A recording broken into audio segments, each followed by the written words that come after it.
Dhe gjitha këto e kanë një kokë, e kanë një lloj organizimi që është me 5 veta, me 10 veta, një lloj shtabi. A është i aftë spaku? Është në sprov.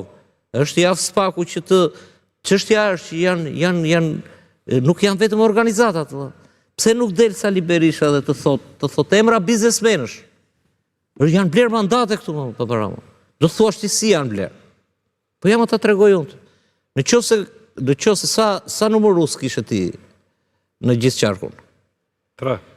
Jo, sa numërus ka gjithë qarku i Durrësit? Ka shumë numërus, po vetëm ne KZZ kisha 3, domethënë, se janë 2. Jo ti vetë, po sa numërus? Ku do të dalit poli, po më thuaj. Do të them, sikur t'ju jepte nga një rrogë, siç e ka dhënë Iksi, nga 300-400.000 lekë, çdo numërusi automatikisht do kishte edhe 3.000 vota plus. Po nuk i dua të vota unë. Po prit. Minimalisht? Po pra. Minimalisht. Minimalisht pra thash. Dhe në qoftë se një oligark, nuk po them oligark se është bërë si fjalë, një biznesmen i madh, do t'i thoshte, çe vret mendin ti më. Sa numërus ka Durrësi? Do t'i thoshte ky 800, 700 numërus. 700 numërus nga 300.000 lekë rrogë. 700, jo, më pak. Më pak, 500 se 1.200 ka Tirana. Okej, po i quaj gjysmat. Numërus ka për çdo KZZ nga 10 tavolina, për nga 8 Jo numërus, jo numërus, jo, më falë se bëra gabim, jo, vëzhgus, jo numërus, jo vëzhgus, se ajo është blerje e numërusit, jo më jo, pa blerje këshu, e liqme, 600 me rogë, 1210 nga 3-4 vota se cili, të familjes, ja ku bë votat që i mungojnë për të futur në parlament. Dhe kjo është e liqshme, do më thënë ajo që interpretojt ngusht, thot.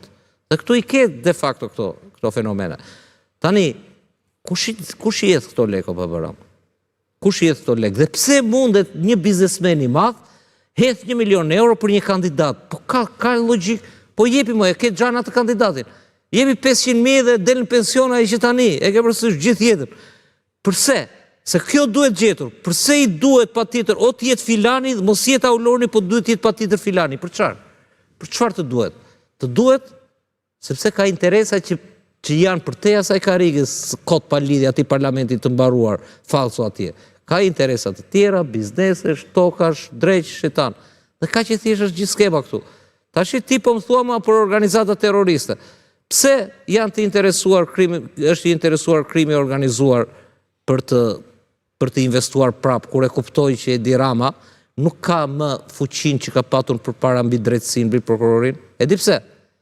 Sepse i ka mbajtur me shpresë, i mbajti dhe të fjalimi sotën, goditi prap drejtësin. E ke përsysh me spont, po jo po gjoja më kanë dhënë 500.000 euro gjobe tjere, po ne e duan spakun, po dhe spaku e la 3 pika, sepse e vetmja shpresë që ju kanë ngelur dhe e quan me 83, e vetmja shpresë që ju kanë ngelur dhe kanë futur dhe vezët e kyqes dhe të opozita, që në momentin që mund të bëhet një ligj për t'ja mbledhur, një ligj për t'ja mbledhur spakut, i kanë votat nga 2 krah, i ka dhe i vetë. Dhe kjo është shpresa e fundit që ju kanë ngelur këtyre të fortëve të Shqipërisë. Se kanë folur unë ata, se tjetër që s'kanë shpresë, tek Rama, se qa do t'ju bëj Rama? Për kartelet.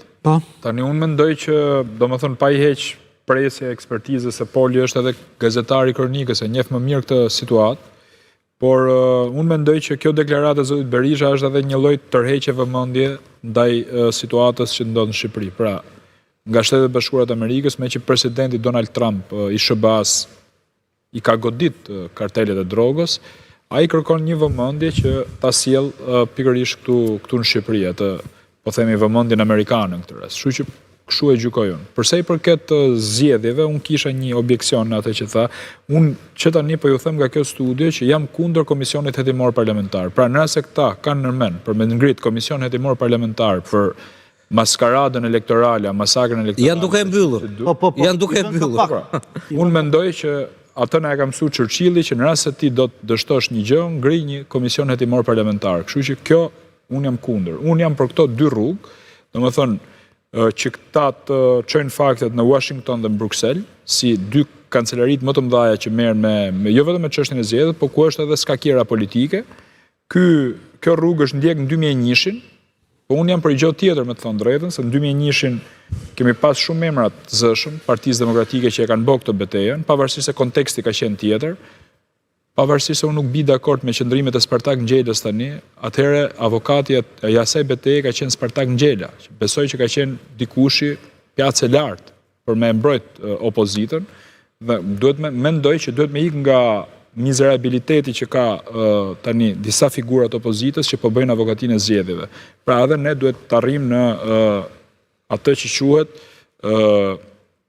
real politik, po edhe figurat që të kemi që duhet nxjerrim në studio televizive për me thonë që u vodhën zgjedhjet, të kemi ca njerëz me ca men kokë, domethënë me ca që i pranohen nga publiku dhe i thon diçka emri tyre.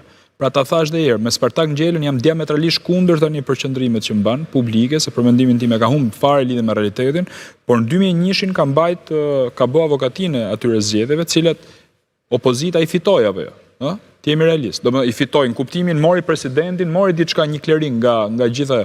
Pra unë besoj që nuk duhet që të dështoj siç dështoi në 2021-shin, që bën komision hetimor parlamentar, atë që e bën, me i mbushet menjen e Diramës që ti na ke vjedh zgjedhjet. Jo, u bë komisioni hetimor. U bë komisioni me Ali Beajin. Dhe unë i kam besu masakrës elektorale në 2021, se kam qenë vetë duke në zgjedhje atëherë, duke i pavarësisht se më hoqën nga lista. Se kam qenë listë, po më hoqën nga